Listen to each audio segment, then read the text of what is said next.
আসসালামু আলাইকুম। সবাইকে স্বাগত জানাচ্ছি বিডি ভিউজে। আপনাদের সাথে আছি আমি সুরভি দিবা। ভারতের বিজেপি শাসিত আসাম রাজ্যে বন্ধ হয়ে যাচ্ছে সব মাদ্রাসা। সম্প্রতি আসাম বিধানসভায় এ সংক্রান্ত একটি আইন পাশ হয়েছে। এ নিয়ে ভারত জুড়ে বিতর্ক তৈরি হয়েছে। বিতর্কের ঢেউ ছড়িয়ে পড়েছে মুসলিম বিশ্বেও। আসামের বিরোধী শিবিরের দাবি, আরও একটি মুসলিম বিরোধী পদক্ষেপ নিল বিজেপি। কেমন আছে আসামের মুসলিমরা, আজ জানাবো সে সম্পর্কে নানা তথ্য।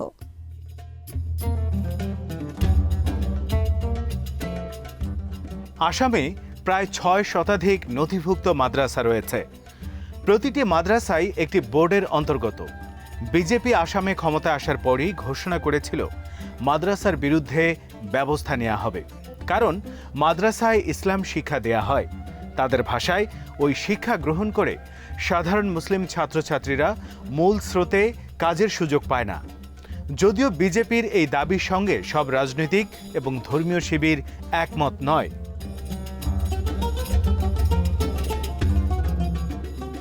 আসামে বিজেপির মন্ত্রী হিমন্ত বিশ্ব শর্মা সংবাদ মাধ্যমকে জানিয়েছেন, মাদ্রাসাগুলোকে সাধারণ শিক্ষা প্রতিষ্ঠানে রূপান্তর করার সিদ্ধান্ত নিয়েছে। কুরআন সরিয়ে বাইবেল এবং ভগবত গীতাকেও স্থান দিতে হবে। সমতা প্রতিষ্ঠা করতে হবে। এখানে অনেক ছোট ধর্ম রয়েছে। সমতা প্রতিষ্ঠার সর্বোত্তম উপায় হল কুরআনকে অগ্রাধিকার দেয়া থেকে সরে আসা।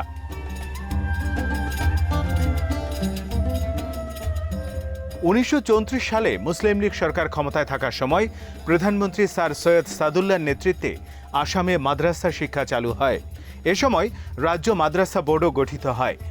আসাম কংগ্রেসের শীর্ষ নেতা ওয়াজিদ আলী চৌধুরীর বক্তব্য, সরকারি কাজে টোপ দিয়ে মুসলিম বিরোধী পদক্ষেপ নিয়েছে বিজেপি সরকার। মাদ্রাসা বন্ধ করে মুসলিমদের ধর্মীয় ভাবাবেগে প্রচণ্ড আঘাত করা হয়েছে।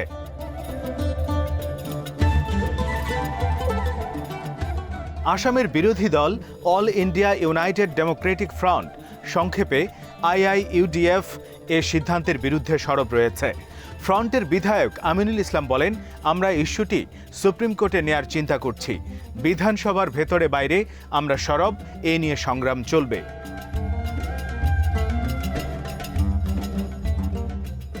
এআইইউডিএফ এর প্রধান মাওলানা বদরুদ্দিন আজমল সম্প্রতি বলেছেন, কংগ্রেস এআইইউডিএফ জোট ক্ষমতায় এলে সব মাদ্রাসা খুলে দেয়া হবে।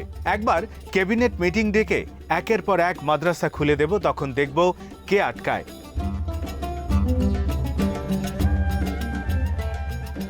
আসামে ইসলাম দ্বিতীয় বৃহত্তম ধর্ম। ২০১১ সালের আদমশুমারি অনুযায়ী রাজ্যের মোট জনসংখ্যা ৩,১২,০০,০০০ মতো। সেখানে মুসলিম প্রায় ১,৭,০০,০০০। মোট জনসংখ্যার ৩৪.22% মুসলিম। শতাংশের হিসেবে জম্মু কাশ্মীরের পর আসামেই সবচেয়ে বেশি মুসলিমের বসবাস। যদিও জম্মু কাশ্মীরের রাজনৈতিক ও সামাজিক অবস্থার সাথে আসামের কোনো মিল নেই। প্রশ্ন হলো, কেন বিজেপি সরকার আসামে এমন সিদ্ধান্ত নিচ্ছে?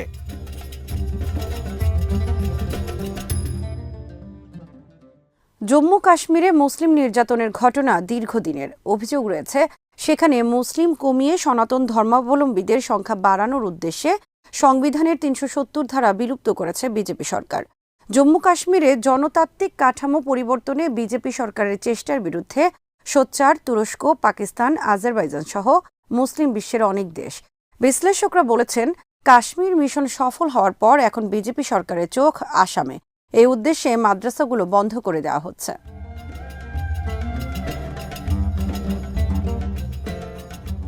ভারতে মুসলিমদের উপর উগ্রবাদী হিন্দুদের নির্যাতন নিয়মিত ঘটনায় পরিণত হয়েছে। উগ্র ডানপন্থী দল ভারতীয় জনতা পার্টি ক্ষমতায় এলে নির্যাতনের মাত্রা বেড়ে যায়। সংঘাতে সরকারি মদত দেয়া হয় এবং আইন শৃঙ্খলা বাহিনীও মুসলিম নির্যাতনের ঘটনায় নীরব ভূমিকা পালন করে বলে অভিযোগ রয়েছে।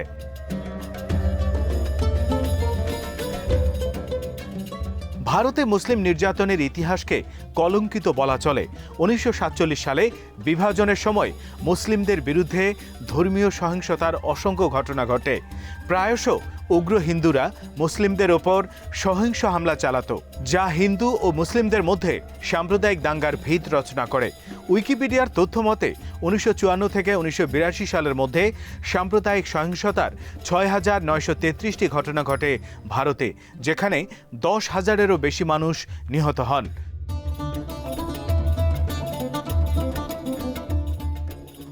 2002 সালে গুজরাট দাঙ্গায় প্রায় 5,000 মুসলিম নিহত হন বলে ভারতীয় সংবাদ মাধ্যমে তথ্য প্রকাশিত হয়।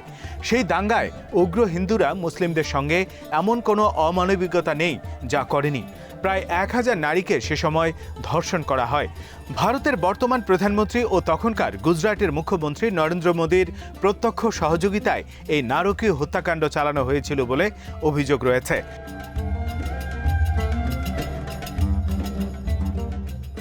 সম্প্রতি নাগরিক আইনের বিরুদ্ধে প্রতিবাদ জানানোয় 50 জন মুসলিমকে হত্যা করা হয়। নয়াদিল্লিতে এই আইনের বিরুদ্ধে প্রতিবাদকারী মুসলিমদের ওপর উগ্র হিন্দুরা হামলা চালালে বহু মুসলিম হতাহত হন। মার্কিন ফরেন পলিসি সাময়িকীতে প্রকাশিত এক নিবন্ধে আমেরিকার ব্রাউন বিশ্ববিদ্যালয়ের অধ্যাপক আশুতোষ ভার্সেনি বলেছেন, দিল্লির সাম্প্রতিক মুসলিম গণহত্যা পূর্ব পরিকল্পিত। বলা যায় এসব উগ্র হিন্দুদের সঙ্গে প্রধানমন্ত্রী মোদীর উগ্রনীতির সরাসরি সম্পর্ক রয়েছে।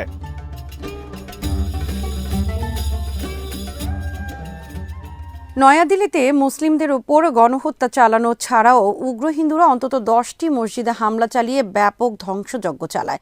প্রত্যক্ষদর্শীরা বলেছেন, পুলিশ ও নিরাপত্তা বাহিনী মুসলিমদের বিরুদ্ধে গণহত্যা রোধে কোনো পদক্ষেপ নেয়নি এবং চেয়ে চেয়ে দেখেছে। এমনকি কোনো কোনো ক্ষেত্রে খোদ পুলিশও উগ্র হিন্দুদের সঙ্গে তাল মিলিয়ে মুসলিমদের ওপর নির্যাতন চালিয়েছে। মোদীর শাসনামলে মুসলিম বিরোধী সহিংসতা উগ্র রূপ নেয়। গরুর মাংস খাওয়ার গুজব তুলে অন্তত 40টি হত্যার ঘটনা ঘটেছে। এই ঘটনাগুলোর বেশিরভাগেরই বিচার হয়নি, ফলে সংখ্যালঘুদের চাইলেই নির্যাতন করা যায় এমন একটি অবস্থার সৃষ্টি হয়েছে।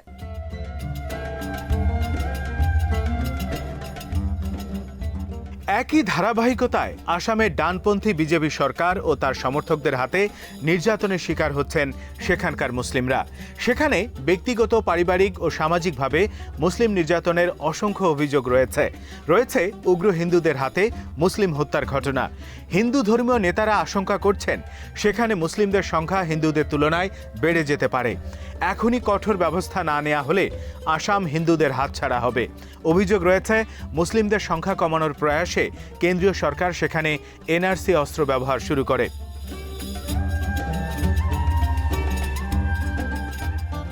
ন্যাশনাল রেজিস্টার অব সিটিজেন্স, সংক্ষেপে এনআরসি, যে মুসলিমদের রাষ্ট্রহীন করে তোলার হাতিয়ার, তা বিশ্বব্যাপী আলোচিত। এ অভিযোগ শুধু ভারতীয় মুসলিমদের নয়, আসামের নাগরিকপঞ্জি নিয়ে মোদী সরকারের বিরুদ্ধে এমন অভিযোগ তুলেছে US commission on international religious ফ্রিডমও। এক রিপোর্টে কমিশন জানিয়েছে, এনআরসির মাধ্যমে ধর্মীয় সংখ্যালঘু তথা মুসলিমদের লক্ষ্যবস্তু করা হয়েছে এবং বিশেষত ভারতীয় মুসলিমদের রাষ্ট্রহীন করে তোলা এর অন্যতম উদ্দেশ্য।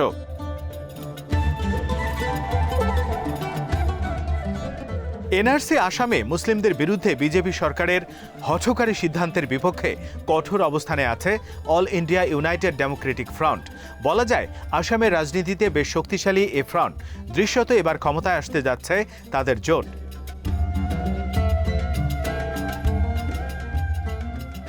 সামনে আসাম ভোট। বিজেপির হাত থেকে জয় ছিনিয়ে নিতে সব প্রস্তুতি নিয়ে রেখেছে এ ফ্রন্ট। গতবার কংগ্রেসের সঙ্গে জোট না হওয়ার কারণেই হেরেছিলেন তারা। গতবার রাজ্যে বিজেপি 29.5% ভোট পেলেও কংগ্রেস পেয়েছিল 31% জনসমর্থন। আলাদা লড়ে এআইইউডিএফ পায় 13% ভোট। কিন্তু জোটে ভর করে বিজেপি রাজ্যের 126টির মধ্যে আসন পায় 60টি। আসাম গণপরিষদ ও বেরোভূমি পিপলস ফ্রন্টের সমর্থনে ক্ষমতায় আসে বিজেপি। অন্যদিকে কংগ্রেস এবং এআইইউডিএফ জোট না করায় তাদের সম্মিলিত আসন সংখ্যা দাঁড়ায় 37। তাদের সম্মিলিত ভোটের হার ছিল 44%। অথচ বিজেপি ভোট পায় মাত্র 41.5%। তখন থেকেই কংগ্রেস, এআইইউডিএফ নেতারা বুঝেছিলেন জোট কতটা জরুরি। মাওলানা বদরুদ্দিন আজমলের এআইইউডিএফ 2006 সালের বিধানসভা নির্বাচনে 10টি, 2011 সালে 18টি এবং 2016 সালে 13টি আসনে জয়ী হয়।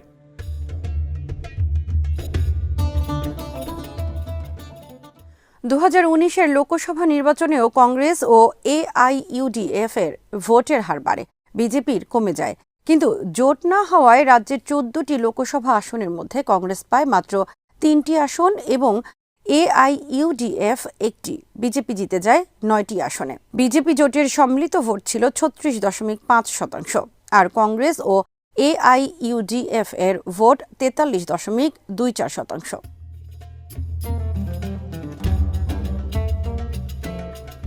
এআইইউডিএফ এর প্রধান বদরুদ্দিন আজমল বিজেপি বিরোধী সব দলকে সঙ্গে নিয়ে জোট করার ডাক দিয়েছেন। আজমলের মতে বিজেপিকে হারানোই এখন প্রধান কাজ। এছাড়া আসামে নতুন করে গঠিত হয়েছে বিজেপি বিরোধী কয়েকটি আঞ্চলিক দল, তাদের সঙ্গেও জোট নিয়ে আলোচনা চলছে। জোট হলে বিজেপি যে হারবে তা অনেকটাই নিশ্চিত।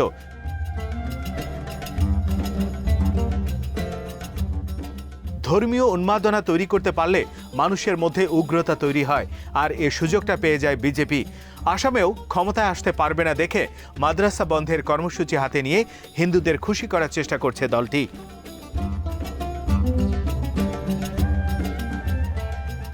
এ আভাসই দিয়েছেন আসাম বিধানসভার বিরোধী নেতা এবং কংগ্রেস সদস্য দেবব্রত সাইকিয়া। তিনি বলেন, মাদ্রাসা বন্ধের যে আইন সরকার করছে তা মূলত হিন্দু এবং মুসলিমদের মধ্যে একটা বড় বিভাজন তৈরি করার প্রয়াসে। নির্বাচনকে সামনে রেখে হিন্দুদের ভোট নেয়ার বিশ্রী কৌশল এটি।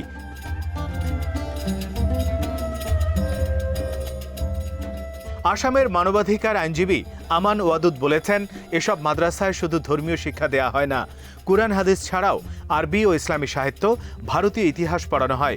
এগুলো নিছক ধর্মীয় শিক্ষা প্রতিষ্ঠান নয়। সরকারের এ সিদ্ধান্ত মানুষের শিক্ষার অধিকারের অন্তরায়।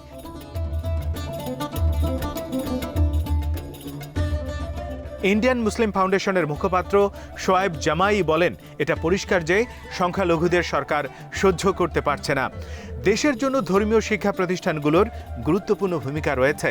ভারতীয় সংবিধানে এ শিক্ষার নিশ্চয়তা বিধান করা হয়েছে।